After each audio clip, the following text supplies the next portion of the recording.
Здравствуйте! В эфире программа «Энергетика Якутии», отраслевые новости. С вами ведущая Татьяна Каракулова. И сейчас коротко о главных темах выпуска. Служба днем и ночью. Оперативные бригады энергетиков всегда готовы в считанные минуты выехать на место аварии. Крепкие морозы не помешают своевременному завозу топлива по автозимникам. С заботой о здоровье коллектива на Якутской ТЭЦ каждое утро проводятся зарядки. Реакция мгновенная. Любая неполадка на линиях электропередачи в ту же секунду передается на пульт управления оперативно-диспетчерской службы электрических сетей. Это происходит благодаря установленным устройствам сигнализации. После получения информации на место аварии выезжает оперативная бригада. О работе днем и ночью репортаж Дмитрия Макарова. Никаких лишних разговоров и максимальная сосредоточенность. Дежурные оперативно-диспетчерской службы центральных электрических сетей непрерывно контролируют работы подведомственной энергосистемы. Это город Якутск и 10 улусов республики. Вот на этом стене появляется сигнал, и, соответственно, персонал реагирует моментально. То есть реакция – это повторное пробное включение линий. Если успешно, то там в течение 5-10 секунд восстановления электроснабжения. Если не успешно, тогда уже выезжают бригады. На этой схеме все линии классов напряжения от 35 до 110 киловольт. Они снабжены сигнализирующими устройствами, что позволяет мгновенно получать информацию о каждом сбое. Как, например, во время недавнего отключения линий, запитанных от подстанции «Майя», принадлежащей Россетям.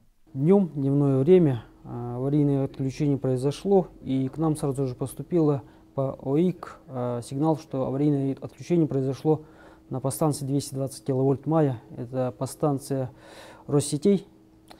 И сразу же поступили звонки от наших дежурных диспетчеров по районам, что у них пропало напряжение. Подтвердилось, что аварийное отключение реально произошло. Не прошло и минуты, как диспетчер дает разрешение на запуск резервных дизельных электростанций, находящихся в районах. Параллельно оперативные бригады приступают к организации резервной схемы подачи электричества. Для исключения повторяющихся технологических нарушений на подстанции «Майя» техническим руководителем оперативно было принято решение по восстановлению энергоснабжения заречных групп районов по временной схеме с подстанции 110 киловольт Табага. Отмечу, что это переключение 5 отходящих линий 110 киловольт с подстанции «Майя». В незамедлительном порядке были доставлены все необходимые материалы для проведения аварийно-восстановительных работ.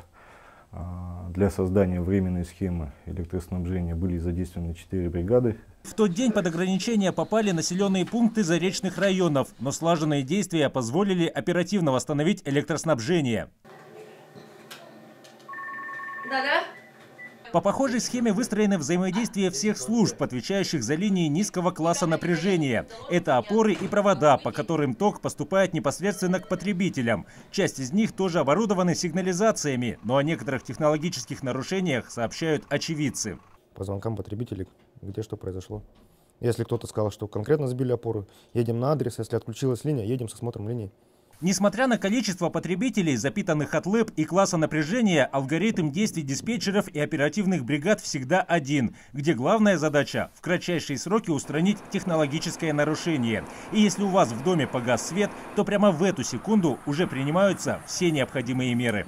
Крепкие морозы, которыми запомнится эта зима, добавили проблем водителям-дальнобойщикам. Тем не менее, все взятые обязательства по завозу топлива и запасных частей предприятие «Энерготранснаб» намерено выполнить на 100%. А это значит, что все котельные и дизельные электростанции будут обеспечены необходимыми запасами до открытия навигации. Самое напряженное направление на сегодняшний день, даже ряд направлений, это ЛДК поселок Солнечный, поселок Звездочка, где в связи с тем, что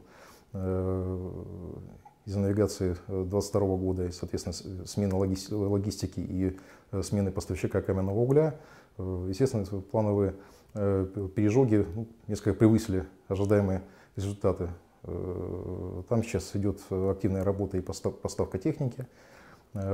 Из 5 единиц техники, которые работали традиционно на данном направлении, на сегодняшний день на линии находится порядка 22 единиц техники.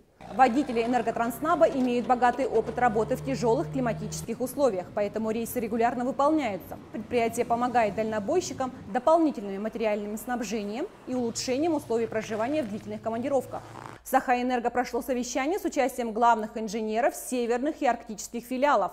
Энергетики подвели итоги прошлого года и обсудили производственные планы 2023-го.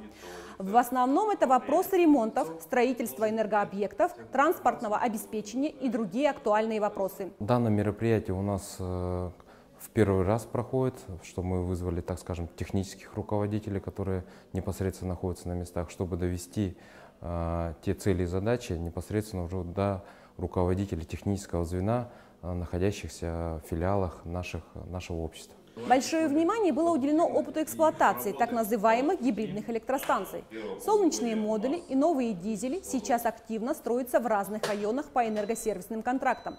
Впрочем, много полезного для себя нашел каждый участник совещания. Первый раз тоже участвую в данном, в таком системном совещании. Вот сейчас познакомился с большей частью уже своих коллег, создали группу, будем обмениваться опытом, еще будет круглый стол, на котором тоже уже можно будет обсудить какие-то вопросы и взаимодействовать. Якутскэнерго вошло в рейтинг лучших работодателей страны.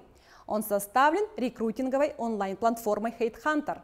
Рейтинг формировался в 3 этапа путем анкетирования специалистов, работников и внешних соискателей. Анонимное анкетирование сотрудников позволило собрать объективное мнение коллективов о своем предприятии. Мы гордимся данным результатом. Это говорит о том, что наша компания готова к публичной оценке нашей работы, оценке деятельности системы управления персоналом. И я считаю, это закономерный результат. И поздравляем всех наших коллег с данным событием. В рейтинг HeadHunter вошли еще 28 дальневосточных компаний. Якутскэнерго – единственная компания республики, вошедшая в рейтинг среди коллективов с численностью от 1000 до 5000 человек. Коллектив Якутской ТЭЦ торжественно проводил на заслуженный отдых своего коллегу, который отработал на станции 51 год. Владимир Ефимович Туйманов начал свой трудовой путь на станции в 1972 году. Сначала работал сменным дежурным слесарем, затем перешел в ремонтную бригаду. Заслуженный энергетик Якутии, обладатель медали ордена за заслуги перед Отечеством 2-й степени, говорит, что полвека работы пролетели как один день. До сих пор я работал, сейчас уже не работаю, как-то дружно в коллективе в нашем было, всегда было дружно. Поэтому мне понравилось, и я рад, что устроился сюда на ТЭЦ работать. И это все, спасибо, хорошо было все. Это событие неординарное. За все время, которое сознательное время, которое я помню, работая здесь на Якутской ТЭЦ, это 4-й член коллектива, который с таким почтенным трудовым стажем завершает свой трудовой путь. А вообще Владимир Ефимович выглядит так, как будто ему еще лет 15 работает. Проводить на заслуженный отдых в актовом зале ТЭЦ собрались коллеги и близкие родственники. На торжественной церемонии Владимиру Туйманову были вручены награды: серебряные часы ПАО «Якутскэнерго», почетные грамоты Якутской ТЭЦ и Федерации профсоюзов, а также путевка в санаторий. На каскаде Вилюйских ГЭС началась ремонтная кампания 2023 года. Здесь приступили к расширенному текущему ремонту гидроагрегата номер 6. А уже в конце марта приступят к работам на 4-м гидроагрегате. Капитальный ремонт – это очень сложный процесс, с которым персонал на каскаде справляется практически самостоятельно. Обычно в год проводится ремонт одного гидроагрегата. Но в этот раз в октябре начнется капремонт 8-й машины, который завершится в июне 2024 года. С заботой о здоровье коллектива на Якутской ТЭЦ каждое утро проводятся массовые зарядки. Ровно в 10 утра все работники, желающие принять участие в оздоровительном мероприятии, выходят делать упражнения. Есть те, которые, конечно, с радостью выходят, есть те, которые не сразу, должны помочь там кое-какие сотрудники, друзья. В общем, скажем, сила в команде. Сегодня зарядку провел Валентин Иванов. На Якутской ТЭЦ ему поручено общественное задание – курировать спорт. Он является мастером спорта республики по национальным прыжкам. Надеемся, что такому примеру последуют коллективы всех предприятий Якутии. На сегодня это все новости. До встречи в следующем выпуске программы «Энергетика Якутии». Будьте здоровы!